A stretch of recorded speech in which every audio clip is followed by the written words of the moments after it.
তো hello guys, আজকে একটা নিউ রেসিপি করছি যেটাকে বাংলায় বলে ভাত ভাজা। তো সব রকম ভেজিটেরিয়ানস দিয়ে দিচ্ছি এর মধ্যে, পেঁয়াজকালি, গাজর, বিট, এবার দেবো মটরশুঁটি দিয়ে সুন্দরভাবে এটাকে ভাজি ভাজি করে নিতে হবে। নেওয়ার পরে বিরিয়ানির মতন হবে। তো তোমরা এবার বানিয়ে খেয়ে দেখবে, শীতের দিনে খুব ভালো লাগে। তো মটরশুঁটি দিয়ে দিলাম, মটরশুঁটি সুন্দর করে ভাজতে হবে পরিমাণ মতো।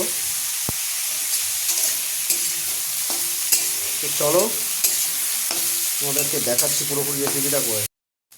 তো ভাতটাকে ভালোভাবে ভেজে নিতে হবে, এটাকে বলা হয় ভেজিটেবল রাইস। তো দেখতে পাচ্ছ একদম পুরো 4-5 রকম ভেজিটেবলস দিয়ে বানানো হচ্ছে। তো খুব হেলদি, অল্প করে অয়েল দিয়ে এটাকে ভেজে খেয়ে দেখবেন, খুব ভালো হবে বিশেষ করে। তো বন্ধুরা দেখতে পাচ্ছ কত সুন্দর ওয়াও কালার হয়েছে, একদম পুরো অল্প করে অয়েল দিয়ে হালকা ঘি দিয়েও ভাজলে খুব ভালো হয়। ফাইনালি রাইস ভাজা শেষ হয়ে গেছে। তো দেখতে পাচ্ছেন যে কত সুন্দর হয়েছে। তো একদম ভেজিটেবল রাইস এবার বানিয়ে খেয়ে দেখবেন কেমন হয়েছে। Like, comment, share and subscribe করতে ভুলবেন না। আপনারা ভিডিও দেখেন কিন্তু সাবস্ক্রাইব করেন না।